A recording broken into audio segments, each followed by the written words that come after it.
जय मां शक्ति शालिनी मां भंगाइनी मंदिर हरिपुर धार सिरमौर का एक ऐसा स्थान जहां पर जाकर अपने आप में शक्ति का अनुभव होता है। लोग वहां पर जाकर अपनी मन्नतें मांगते हैं, मुरादें मांगते हैं। एक ऐसा स्थान जो नीले आकाश के तले अपने आप को प्रस्तुत करता है, दर्शाता है। वहां की शांति अपने आप को महसूस हो जाती है। कहते हैं कि उस स्थान पर जाकर आपको ऐसा लगता है कि हम मां की गोद में, प्रकृति की गोद में हैं। सीढ़ियां चढ़ते हुए लोग दूर दूर से आकर अपनी मुरादें मांगते हैं, मन्नतें मांगते हैं।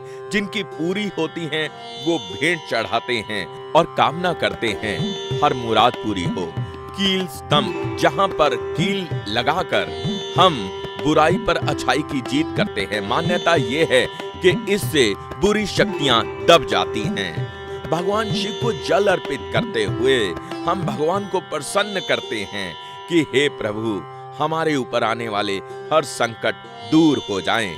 कहते हैं कि जब माता के स्थान पर हम जाते हैं, जो ध्वनि है घंटियों की और जो पूजा की थाली है, वो मानो हमें प्रेरित करती है कि हमें माँ की आराधना करनी है, स्तुति करनी है। आइए दोनों हाथ जोड़कर माँ की आरती करते हैं। जोत के द्वारा, शंख के द्वारा हम माँ से ये कामना करते हैं कि माँ हमारी हर इच्छाओं को पूर्ण करना, हमारे परिवार पर आने वाले हर संकटों को मिटाना। मैं आपसे यही प्रार्थना कर रहा हूँ, मैं जोत जला रहा हूँ, मैं आपसे यही मांग रहा हूँ, सबको खुशियां मिले। पुजारी जी से जानते हैं इस स्थान की महिमा। पंडित जी, इस मंदिर का क्या इतिहास है, क्या महत्व है यहाँ पर? जय माता की। ओम सर्व मंगल मांगल्ये शिवे सर्वार्थ साधिके शरण्य त्र्यंबके गौरी नारायणी नमस्तुते। ये जो मंदिर है, यहाँ पर माँ भगवती जगदम्बा भंगाइनी देवी के नाम से पूजित है। माँ जगदम्बा भंगाइनी यहाँ पिंडी रूप में विराजमान है और माँ भगवती का प्रकटे मुगल काल में हुआ। जब मुगलों ने सनातन के ऊपर अत्याचार किया, संतों के ऊपर अत्याचार किया, तो माता फिर दिल्ली में प्रकट हुए और उन्होंने वहाँ से साधु संतों को उनके अत्याचार से मुक्त कराया। दंत कथा में आता है कि वहाँ पर जो साधु संत बंदी बनाए गए थे, उसमें से हमारे हिमाचल से अनेक प्रकार के महापुरुष वो भी वहाँ बंदी थे, जिसमें से एक शिव के अवतार माने जाते हैं श्रीकुल देवता, वो भी वहाँ पर बंदी बनाए गए थे। मुगलों के द्वारा चमड़े की बेड़ियों में उनको डाल दिया था। कहते हैं माँ भगवती ने वहाँ पर एक जो भांगन होती है, झाड़ू मारने वाली होती है, ऐसा कोई रूप उनको दिखाया और फिर उनको वहाँ से कारागार से मुक्त किया। श्रीगुल देवते ने पहले अपने गुरु भाई जो गोगा महाराज है, उनको संदेश भेजा बागड़ देश। गोगा महाराज अपने चेलों के साथ दिल्ली आए, लेकिन वो उनको छुड़ा नहीं पाए। जब वो नहीं छुड़ा पाए, तब भगवती वहाँ प्रकट हुई। माता के इस स्वरूप को श्रीगुल देवते ने अपना बहन माना और ये पंचदेव वहाँ से हिमाचल आ गए, चूड़धार चले गए। सामने एक चोटी है चूड़धार, लगभग 12-13,000 फीट की ऊंचाई पर है। वहाँ पर प्राकृतिक शिवलिंग जिसमें श्रीगुल देवता विराजमान है। तो कहते हैं श्रीगुल देवता जब दिल्ली से आए तो वहाँ शिवलिंग में समा गए और माँ भगवती को उन्होंने ये स्थान दे दिया। माँ भगवती यहाँ आए और यहाँ पिंडी में समा गए। तो बहुत पहले यहाँ पर जब ग्वाले होते थे, तो उन्होंने सबसे पहले इस पिंडी को देखा, उन्होंने इसको तोड़ना शुरू किया।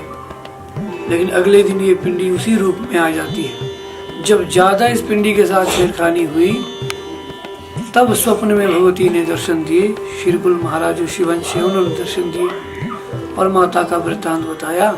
अगले दिन भी सभी लोग यहाँ आ गए और उन्होंने फिर उसी तरह उस पिंडी को किया और ये सवाल रखा कि भाई अगर वाकई ही सत्य है तो अगले दिन ये सब कुछ वैसा हो जाए, तो अगले दिन वो फिर वैसा ही हो जाता है। फिर यहाँ पर सभी लोगों ने मिलकर एक छोटा सा मंदिर बनाया। ये जो भंगाणी माता का मंदिर है एक अद्भुत शक्तिपीठ है और न्याय का शक्तिपीठ है। हमारे यहाँ लोग कोर्ट कचहरी में नहीं जाते हैं, अदालत में नहीं जाते हैं, यहीं आते हैं और माँ के आगे फरियाद करते हैं और 100% उनका न्याय भी होता है। तो न्याय का दरबार है। सर्वप्रथम माता की गौ रक्षा के लिए पूजा हुई यहाँ पे। उसके बाद धीरे धीरे अनेक विषय भी चलते रहे। ये मंदिर तो बाद में बना है, लेकिन पिंडी यहाँ लगभग 800 साल पहले से विराजमान है। पंडित जी, क्या ऐसी भी मान्यता है कि कई लोग बोलते हैं जो ऊपरी है या भूत प्रेत है, इस मंदिर के अंदर आके जो है सब दूर हो जाता है? बिल्कुल स्वाभाविक है। तो जो नीचे पौड़ी जो है वहाँ से चढ़ते ही जिन लोगों के अंदर भूत प्रेत है, ऊपरी है, नेगेटिव एनर्जी का प्रभाव है, वो दूर हो जाता है। ऊपरी ने अनेक विषय के जो प्रश्न है, अपने जीवन की समस्याएं, संतान है, किसी के पास पुत्र ना हो तो वो भी लाभ होता है।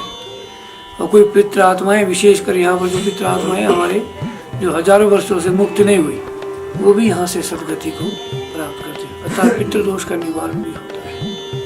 कारोबार, बिजनेस, अनेक प्रकार की समस्याओं को लेकर लोग यहाँ आते हैं और जिसकी समस्या का समाधान कहीं ना हुआ हो, माँ के चमत्कार से हो जाता है। जो बीमारी कहीं ठीक ना हुई हो, वो भी माँ की कृपा से ठीक हो जाती है। पंडित जी, यहाँ पर देखा गया कि कुछ श्रद्धालु जहाँ पर कील ठोक रहे हैं, इसकी क्या मान्यता है इसके पीछे? जितना प्राचीन ये स्तंभ पिंडी है, उतनी ही प्राचीन ये कीलन स्तंभ है। इस कीलन के स्तंभ के अंदर हर प्रकार की भूत प्रेत, नेगेटिव एनर्जी, जादू टोने को, बुरी शक्ति को रोका जाता है। ये कीलन स्तंभ है, इसकी भी उतनी ही मान्यता है। बलि प्रथा कब तक चलती रही और कब इस पर रोक लगी है? बलि प्रथा तो 1983 तक चलती रही जी। उसके बाद फिर ये उस पर रोक लग गई। वर्तमान समय में यहाँ पर कोई बलि विधान नहीं होता है। लोग जो उसका विधान रखा है, जो कीमत रखी है, गुड़ के भेली और उसकी जो कीमत रखी है, उसी के द्वारा उपचार होता है लोगों का, और उनको उसमें कोई भी संशय नहीं। बलि प्रथा बहुत पहले यहाँ बंद हो। हम माता भाग्यवानी देवी के मंदिर में हरिपुर धार आए हैं जी, और बहुत अच्छा लगा यहाँ पे। बहुत मान्यता है यहाँ की और थोड़ा सा कष्ट भी सहना पड़ता है यहाँ पे आने के लिए, तो बहुत अच्छा है और बहुत साफ़ सुथरा वातावरण है। बहुत ही ज़्यादा श्रद्धा के साथ लोग यहाँ पे आते हैं और दूर हिमाचल के तो ख़ास तौर पे और दूर दूर से भी लोग आते हैं। यहाँ का प्रबंधन भी बहुत अच्छा है, बहुत साफ़ सुथरी यहाँ पे रहने की व्यवस्था है और सब कुछ बहुत अच्छा है। यहाँ पे हमें आके बहुत अच्छा लगा। आप कहाँ से आए हैं? हम चंडीगढ़ से आए हैं और वैसे रहने वाले हम नारायणगढ़ डिस्ट्रिक्ट अम्बाड़ा के।